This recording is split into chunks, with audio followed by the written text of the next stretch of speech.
Okay, what would you like to tell me about your mama? Well, she was born in 1896, Wow. which was a long time ago. And she was one of the smartest people I ever knew. Uh, she went to the third grade.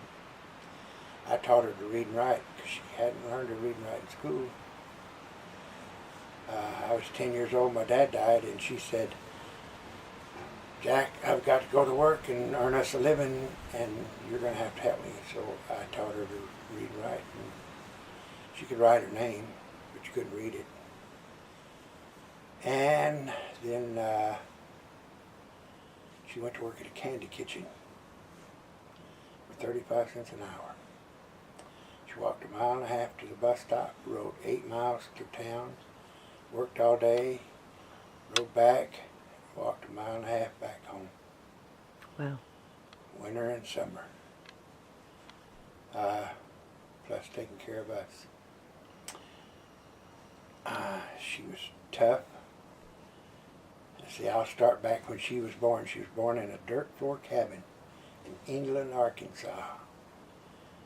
And she had a sister that was born exactly 9 months after her. And they looked like twins.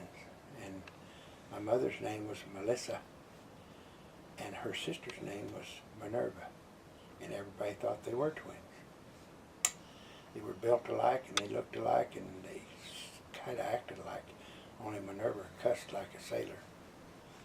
And my mother only cussed when she got mad. And she had a brother named Brownlow and a brother named Lewis and another sister named Lucille and what was her daddy's name? Hauser? Hauser, Brownlow. His name was Brownlow, and I can't remember her mother's name. But anyway, she met my dad in Little Rock, Arkansas, and they got married. He rode a Harley motorcycle actually when they got married, and he started his own business. He had a shop.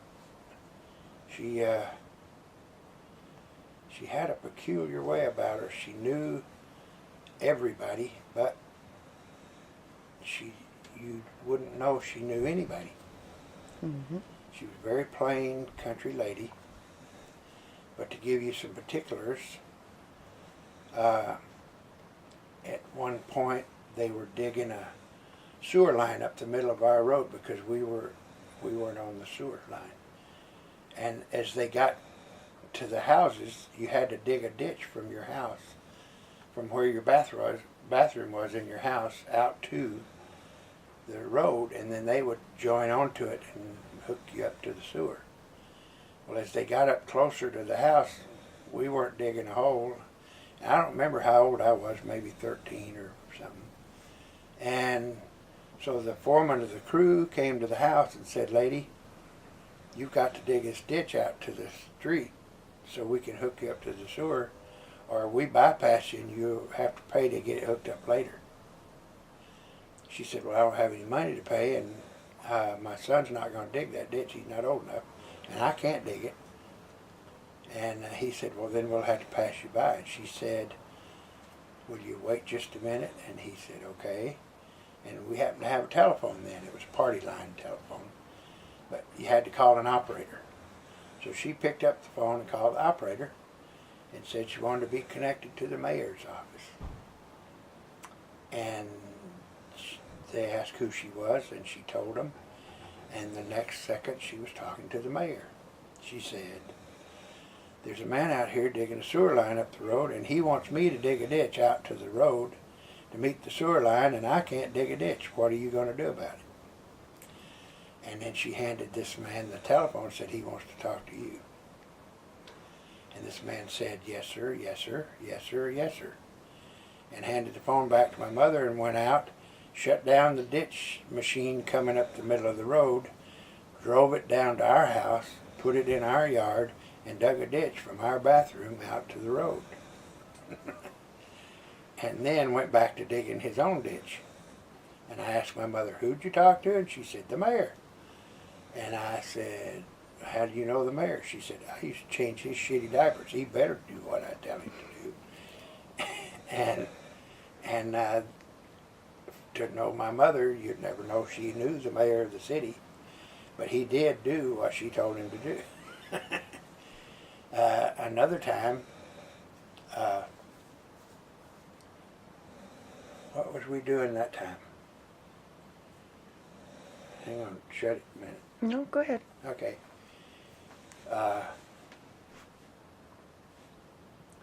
There was another instance where, I remember what it was. I was living in California, and I went back to see my mother. And I had some nephews with me, my sister's kids.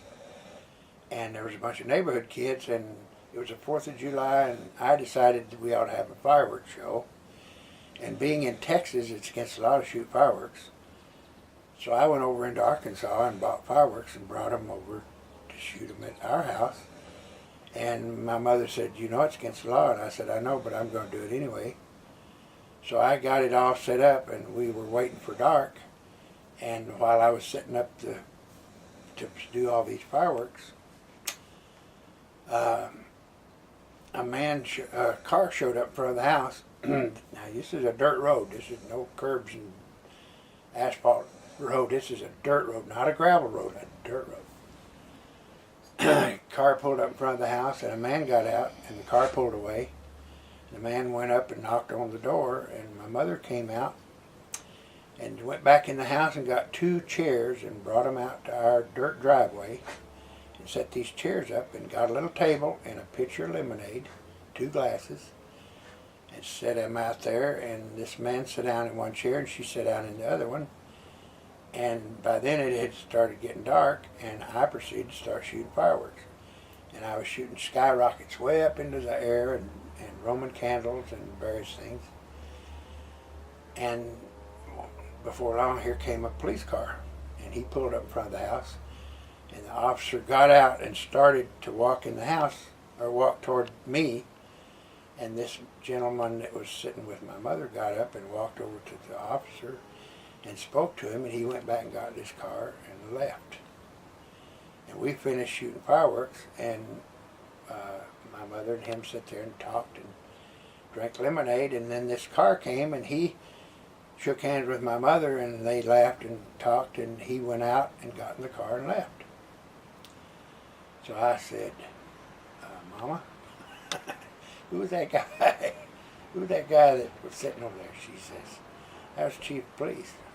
And I said, "Why did the Chief of Police show up?" She said, "I used to change his shitty diapers. He better show up if I call him."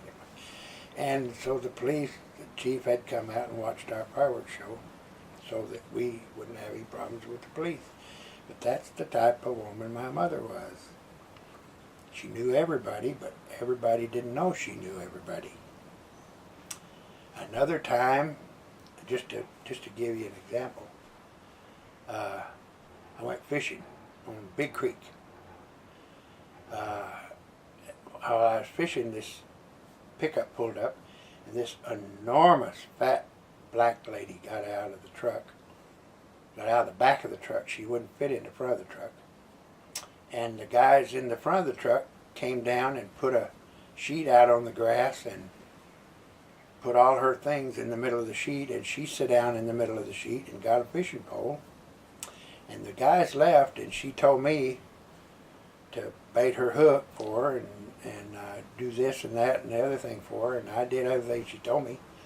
And I was fishing too. And while I'm doing all these things for this lady, she said, "You're Melissa's boy, aren't you?"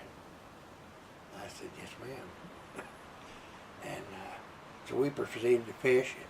I caught a big carp. And in case anybody that's watching this don't know what a carp is, they're awful to eat. They're full of bones, and they don't really taste that good. So I caught this enormous carp, and she said, "Build me a fire." So I built a fire, and she said, now keep putting wood on it, put this wood on, put this wood on, and that'll make good coals. And when the fire had burnt down into coals, she said, now watch this. And she cleaned that carp and scraped the scales off and cleaned the insides out. And she puts various things in, salt, pepper, lemon, whatever she had in her little sack, and some lard, and wrapped this fish in a cheesecloth, and told me to go down the creek bank and get some blue clay that was down against the creek. I got it for her. She wrapped that fish up in that clay and laid it on those coals, and every little while she'd turn it over, and the clay would crack and the smell would come out, and it was great. Look, right here, outside. Jeej, sit up and look. I'm looking. No, look, right here. Oh. See that, darling? Look at that. Look at that. Little tiny kitten. Feral kitten.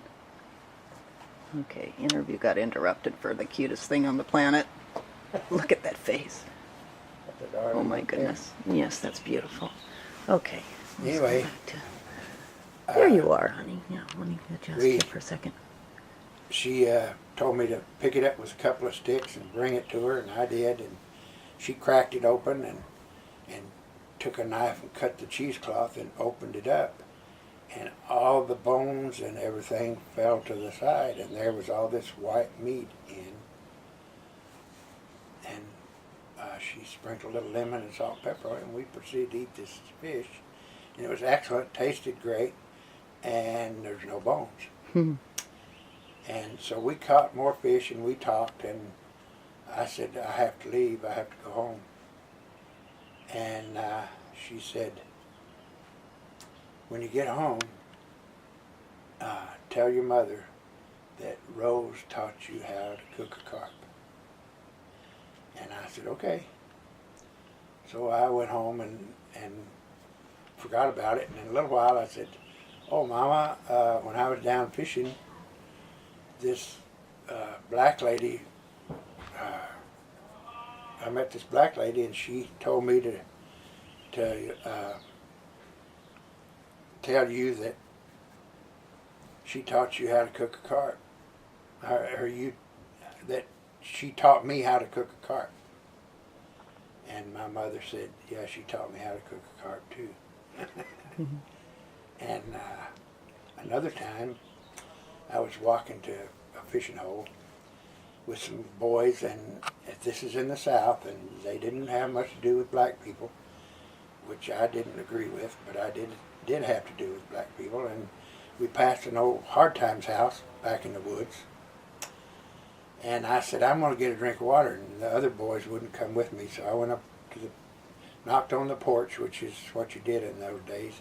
You didn't knock on the door, you knocked on the porch. Knocked on the porch, and this black lady came out,